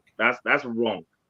And now you're talking about Nima Kante, and Nima Kante, Marshall not even Nima, and then you bring in Nima Kante into the situation. You need to stop this, and I hope Mr. Eastman will have a quiet word with you because I think he's the unifier in chief, and tell you that you need to stop it because we're one country and it doesn't matter what name goes on it. Look, Mr. Eastman, just to a point that you made about the electricity, on the 17th of October, the president broke ground for the first solar farm in Liberia that's being funded by the European Union. So they're trying to do something, right? And we need to give them credit when they do something. I agree with everyone. I think this is a misplaced effort. Mr. Patmo talks about using the money for hospital. We need hospitals. The police officer probably doesn't die. If we had a working hospital in Yekepa that had all of the equipments to treat him, it wouldn't have been there wouldn't have been a need to send him to Monrovia. There are a lot of parks in Liberia, right? I know there's one at the breach between the old and the new breach there. There's one at ELBC, opposite ELBC. Develop these parks, revamp them and let the kids be playing. Recreation for children is important in Liberia, and we need to have it. So I'm not against it. My biggest concern is we don't know how to maintain anything.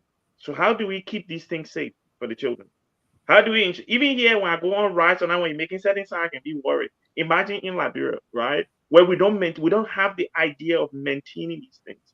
So I think it's misplaced. The fact that the president is doing it and using the money outside of government is worrying. And we need to try and understand what processes have been put in place for that. And the president needs to explain to the Liberian people, who are these people in Turkey, in wherever and whatever, that are giving the money? And what are we giving them? Because there is no free money. What are we going to give them in return? Like Mr. Eastman said, Wologisi there, and Mr. Gay is threatening violence against anyone that go to Kutu Mountain. But again, that's not you said they will not even travel to Kutu. No. I stand by what I said. It's threatening violence. Sue the man. Sue him. He didn't say sue. He said y'all don't try it. We are from Liberia. Somebody tells you in Liberia, don't try it. We know what don't try it means. So you can't threaten violence against the government. What does that mean? in Liberia. Does that mean I'm threatening If you what? try I it, said, there don't will be try it. ramifications. In the Liberian context, if somebody tell you don't try it, mean if you try it, there will be negative ramifications. Right? That's violent talk, and then we don't need that in our context. I thought you're supposed to be a legal mind. Oh, my man, you're not Sorry? letting me finish. I'm not I a know, lawyer. man. I'm not You're I'm interrupting the supposed to be man. when did I tell you I had a law degree? Dr. Booty, And don't you let guys him make supposed you to be your a time, legal man. mind. It's No, Australia no, here, it's Dr. already Booty. eaten. I've rested. Let's move on. I've rested. You Yeah. said Dr. on Booty, this he wants platform to eat that your time. you Okay, guys, we're you gonna did go some around. article law courses. So Do we Listen, have? I Are said we I've taking called you. calls? I've Are we called you taking cases. calls? Ladies and People don't gentlemen, even know ladies that and you're a lawyer. gentlemen, but you we got raised time the issue here. together that I did not Let say. us I go only said you around can't the try. That's what table. I said. I didn't We threaten the got man. we got That's not a threat. 16 minutes here, guys. We got You 3 said you minutes will each on protest. closing. They shouldn't try. It was Dr. a Booty, Pablo, can you no, mute it was people Tutu. so Dr. they can Booty, start interrupting? Now our permission from Mr. Gaiman. But Dr. saying Booty, don't try it, it's not a threat though. I don't know how Dr. you Booty, interpreting my word. let's go with the 3 minutes. You start with your 3 minutes, Dr. Booty. I'm at 3 minutes I and only gave 18. you a warning. I ain't threatening. We got 16 minutes now, so we got But you said 3 minutes, 3 minutes and 18. Mr. Gay, I And one time understood what laughing. you said, Okay. and Take there away is your 2 no, minutes. Yeah, I said there's don't no try it. taking. That's not a threat. That's a Stay away warning. your 2 It was, minutes. it's Okay, a threat. guys. It is a threat, my brother. I'm a Liberian man myself. I understand the threat. Dr. Booty, Look, go end of ahead. the day, look, Seriously? these are very, Mr. Gay, stop interrupting. Let me leave my 3 minutes, please. You can push back when you have your time, please. Yeah, Your time going to change. let's get some order, right? And look, I think, these are very important topics that we've tried to address today. I think killings in our country are, I'll start with number 2 and then go to 1 and 3. Killings in our country, doesn't matter where it happens, should worry all of us. And everyone, in this group today talked about the various factors that you can bring. These things intersect, right? You're talking about poverty, you're talking about lack of access to healthcare, you're talking about impunity, like Mr. Gay mentioned, and other people talked about things that is there like Mr. Morris said, is there a group of people in Liberia that might just be a violent group? I don't know. I think violence is anyone can be violent. It doesn't matter which country in Liberia you're from. But we need to find a way to address some of the issues we have so that people not fighting for chicken feet, especially police officers. In terms of what's happening at the legislature, I think the speaker is doing what he should do, right? I think he was duly elected to be speaker. And there are clear rules in terms of how the House should manage itself. And if people are trying to circumvent those rules, yes, he's right to go to the Supreme Court. Let's see, like Mr. Gay said, I think it's on Tuesday that the deadline is. Let's see what happens on Tuesday. And then some of us can come back again and speak out and talk about these things. And finally, look, this presidential park thing, I think my biggest concern is, one, the safety issues, right? Because you can guarantee the buses that India gave us, I don't know when was it, up to now, all the buses now break down. And we don't know how to maintain things. So to go and invest on that level, on that scale, all of these different equipments and put people's lives, children's lives on it, I'm very, very concerned. Where the money is coming from is another big concern. I think the president owes it to the Liberian people to tell us who are these friends of his that are giving him money. And yeah, I like the GC name that they're putting on it. Obviously, yeah, and let's see how it goes. But thank you so much. Thank you. Joe Tao. Yeah. So like in the first place, I don't know, we come here every day trying to make sense of a very broken and corrupt system that is given to us. And I will continue to champion this until we are the only people in this world that have been told that to govern ourselves, the norms and the values should not come from our culture, from our tradition. It should be handed to us by the very people who have subjugated us, murder us, plunder us, and exploit us, and you believe them that they gave you something and it's going to work. And guess what? They know that it's not going to work, so they make sure they're there to make sure that you enforce it. If it was meant to work for you, they would never give it to you. This is the reality. Everybody else that ought to break out of this for them to succeed, they had to go into their own culture and their tradition and their own society to pull out their value system by which to govern themselves. We are the only people. And people as such, one of my mentors said that where is it written that because we're one enslaved, that we cannot be enslaved again. Pay attention, look, and see. You see, we're not paying attention. So when I come here, I say, let us study. Some people get all jammed up. They think I'm trying to put somebody down. No, because we are not studying. If we are studying, we look at the geopolitical chess moves that are happening now in Africa. Africa is the last frontier. The West is losing power. The West that you're sitting in, they're losing power to the Asians, led by the Chinese. That is a reality. They know it. Africa is the last frontier where they're going to battle. They're positioning themselves, taking over every area on planting basis. We need to be able to self-determine. We need to be able to link up with whoever we can get with to help us. But the government is never going to work. All this stuff is just a result of it. Is never going to work. We're going to come here every day unless we start looking at the one to change it. Let's change it. Let's modify it. Thank you. Mr. Gay. Yeah, it was a good show. Look, Liberia is a very blessed nation. Liberia's problem has always been and is always is leadership. It's the leadership that we do not have that put our country the way it is. In the United States, to manufacture one Nike sneaker will cost $15 US. That same one Nike sneakers, the same design, same model, can be manufactured. It's being manufactured today for $1.50, $1.75 in China, Taiwan, Vietnam, and other countries. That very same Nike sneaker can be manufactured today in Liberia for 25 cents. If you pay a person a $5 US and they work 8 hours, that's $40 US a day in Liberia. That's a lot of money. Why can't our lawmakers, our leaders, advocate for Liberia to become an industrialized country? We have a senator in Liberia taking out the raw iron ore strictly out of Liberia to where they want to take it. It is not processed. We have no royalty added, no value added to our raw material. If that was processed in Liberia, where we can make metal sheets, steel rods, and other metal beam that they use to build high-rise building or bridges, we will be adding value to our raw material. We will be creating jobs for our young people. You don't have to have a master's degree or bachelor degree to work on an assembly line. Same thing with cylinder factory. Same thing with tire factory. But because we have greedy leader, and I respectfully want to disagree with my senior brother, Mr. Taiwo, here to say because of democracy, we can do better. Even I live in the interior. My dad took me to my village and I saw what the people do there. They also are corrupt. There are corrupt business that happen there. If we have good leaders, what I just said will put a lot of people to work. But Asaba Menta can hire no 2,000 people right now if they just dig up the raw iron ore and ship it out of Liberia. They don't need to hire that many people. So, in much that we have this messy issue happening in Liberia, we have to start from somewhere. Yes, from I think Kofa is not a saint. Absolutely. Nobody's saying he's a saint. But he has the guts right now to talk his fellow lawmaker to say the next 2025 national budget, there will be no kickbacks in those things. You want projects, we can do it in the way of legislative projects, which of course I disagree with, but it will be done through legislation and people will see the project instead of you having this money.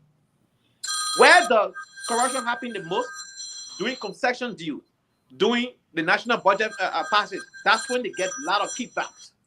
If those things are removed from there, they don't get much. So we have to start from somewhere. But our problem has been leadership in Liberia. Look at what happened. If you're going to take $150 million to build a park, 14 counties out of 15 counties in Liberia have 0 vehicles. They're calling you. Yeah. So I want to use back the time and thank you, Mr. Gilman, that allowed to unfold. We will continue this survey next Sunday. You're not yielding no time. You ate my time. There's no time for you. I eat that. Well, 2 minutes. That's all. They made a politician. Mr. Eastman. Okay, it was an interesting show. I think we spoke about some things that are plaguing our intelligence right now. But let's really reflect. Liberia went through a civil war. And since that civil war, there's been political instability, economic challenges, and recent efforts to reform have been met with little progress and setbacks at the same time. But the one fundamental thing we must do is strengthen the rule of law in the country to combat corruption. If we do not attack this issue, grab the bull by the horns, we cannot progress. We have an opportunity right now to weed out some of those who took bribes and some of those who were bribed in the legislature.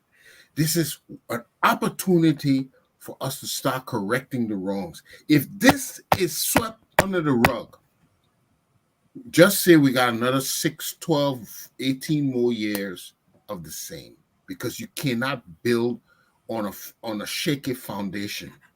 You have to build on a solid foundation. And that means the law has to be obeyed to at least a degree where you can have a functional society. Right now, it is clear there's a lot of dysfunction going on. And the people are being taken advantage of because, maybe they feel we're so stupid. And we will lay down there and allow them to just continue on doing the things they do to us. Taking fabulous salaries, but it's not enough. They want to go on certain committees and whatnot to get more kickbacks. And we so stupid. Then they're talking about they want to impeach the speaker. For what? Because I'm not getting nothing from there. The people coming up and telling us. And still, when the people hear that, we leave it. We better take advantage of this opportunity right now. Thank you. Mr. Padmore, take us home. All right. Okay, so I kind of have 4 points here. Hopefully I can get them done. The first thing is that I wanted to speak to what Mr. Tower said about democracy. Look, democracy is not corrupt. Democracy is only an opportunity to choose the form of government you want. Okay, once we have democracy, we can model the kind of government that works for us. Whether if it's cultural, it's traditional, it's Western, Eastern, whatever it is. We don't have to have a House of Representatives. That is in the Constitution, but the Constitution can be changed due to a democracy. All depends on who we elect as a leader. Democracy ensures that every number of years we'll go to the polls and we'll elect who we want to rule us. That part of it, that part cannot change. That part of it, that part is sincere and it is good. What we do, who we elect and what that leader does and what we allow them to do and how we react, that is on us. That is not based on any white man, really. The second thing is that Wakanda Park, because that's what we'll call it from now, Wakanda Park. Look, I mean, you can't make up these things. You take a park, you give a kissy knee. I mean, look, Joseph Walker, when somebody came to you and gave that and made that suggestion, Mr. President, let's make a park. Let's give a kissy knee. Nobody in the room could stand and say, dude, we're not doing that. That is just, I mean, that's such a soft target. Of all the 16 tribes in the country, I'm a kissy man. You forced to give a kissy knee? You can't give another name that represents all of us? Everything will be kissy, kissy, kissy, kissy, kissy. Come on now. We went through it with Joe. We are in the Southeast. You're making the same mistakes. The other thing is, look, when it comes to the house makes their own rules. You made the rule, abide by the rule. It's as simple as that. You made a rule, abide by the rule. Look, I will predict this. If these people are able to topple the current speaker, we will have another speaker within 12 months. This will not be the end. The promises that are being made to those 42 people now, they're not realistic. It's not to keep them where they are. I don't know if you know, but people are not going home to their homes. These people are going to RLJ Kennedy. That's where they are being hosted. 42 of them. That's about $200 a day. That's just for lodging. That's not feeding and entertainment. Huge money is being spent, and huge promises are going to be being made to these people. If you stick with us, we'll give you this. We'll make sure you lead out this. That other one, the family, they're probably not promising either deputy speaker or head of ways and means, chairman of ways and means. So all you are telling now, they're not going to be deliver everything. Everybody's going to have issues. The last thing is the frustration in the country. You can't continue doing this. We saw how Liberians reacted in 1979. We saw how Liberians reacted in 1989. You can't continue suppressing people and think say that they will not explode. It might not be today, it might not be tomorrow, but it will happen if you don't give these people relief, some kind of relief. And so far, I don't see it in sight. Thank you so much. Thank you very much. For the first time, the clock worked. We are here at 6 o'clock on the dot. Thank you very much for watching. Next Sunday, guys, it is 4 o'clock Eastern time. It is on point. Mr. East. We all Liberians.